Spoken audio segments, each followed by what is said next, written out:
Hola y bienvenidos a The New Dawn. En esta oportunidad les quería mostrar unas declaraciones de Mark Zuckerberg acerca de cómo su plataforma Facebook censura cierto contenido o cómo en realidad su algoritmo no sugiere con normalidad algunos temas importantes. La idea principal del algoritmo básicamente es censurar la expresión de los usuarios. Facebook está restringiendo los derechos de libre expresión. La charla entre el congresista y Zuckerberg tiene una tensión tremenda. El aire se corta con un cuchillo. No les quiero decir más nada. Vean la cara del dueño de Facebook, cómo trata de responder las incómodas preguntas, que lo dejan más incómodo que almohada de piedra. Veamos 3 minutos del video y analicemos. The gentleman from Florida, Mr. Posey, is recognized for 5 minutes. Thank you, Madam Chair, and Ranking Member McHenry for holding this very informative hearing.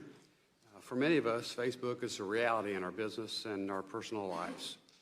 I communicate with my constituents as well as my friends through the platform daily. Many benefits accrue from the service, yet in the midst of these great benefits, great challenges have emerged, and I want to welcome you to this hearing. Mr. Zuckerberg, I believe Facebook is a great innovation that has much potential for good, that we welcomed an innovation together with the controversies that it spawned. Unfortunately, some in politics and the media see their role as cajoling Facebook to censor its users' speech. In April, I wrote you that I was disappointed that Facebook would consider restricting free speech rights to communicate the risk associated with vaccinations. I support vaccinations of children and adults, but I also support open and frank communication of the risk of vaccination. Every person should make vaccination decisions with full information. In recognition of the uncertainties, the risk of vaccinations, the federal government has created a vaccination trust fund that has paid out over $4 billion to compensate those who have been injured by vaccinations. There is no more clear or persuasive statement that the risk associated with vaccinations than the existence and the payment record of that fund. From time to time, medical research has established case and context of specific risks associated with vaccinations. I wrote to you when another member of the House made claims that the risk of vaccination should not exist and that Facebook should police communications related to the vaccination risk. Today you testified you believe in giving people a voice, and Mr. Zuckerberg, is Facebook able to assure us that it will support users' fair and open discussions and communications related to the risk as well as the benefits of vaccinations? Congressman, thanks for the question. We do care deeply about giving people a voice and freedom of expression. Those are some of the founding values of the company. At the same time, we also hear consistently from our community that people want us to stop the spread of misinformation. So what we do is we try to focus on misinformation that has the potential to lead to physical harm or imminent harm. And that can include especially misleading health advice. There was a hoax that was going viral a number of months back that Let's was kind saying... of stick to this subject because our time is very limited. Are you 100% confident that vaccines pose no injury to any person on this planet? Congressman, I don't think it would be possible for anyone to be 100% confident, but my understanding of the scientific consensus is that it is important that people get their vaccines. But you said your platform, you want to, you believe in giving people a voice.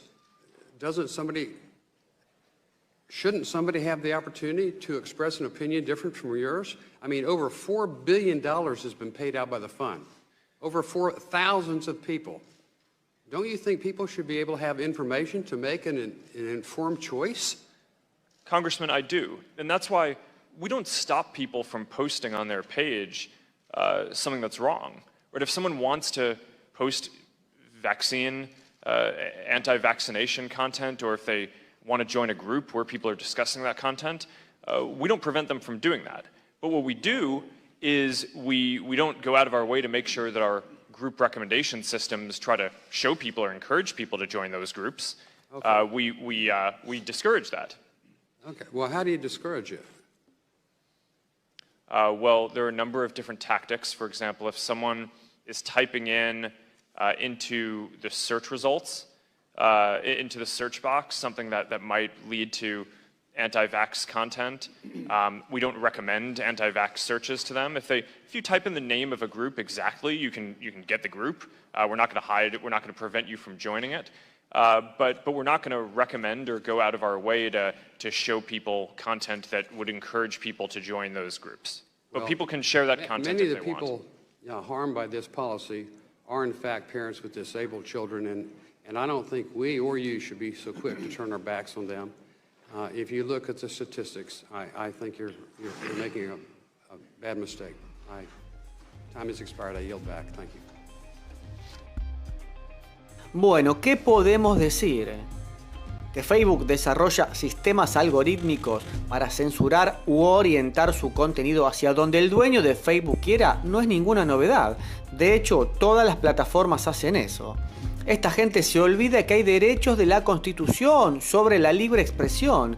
Si son dueños de una plataforma, de una red social donde la gente se va a expresar, no podés poner ningún impedimento. ¿Para qué están las leyes? Esta gente cree que puede estar por encima de cualquier ley o derecho del ser humano. Y este congresista le ha dado a Zuckerberg una lección.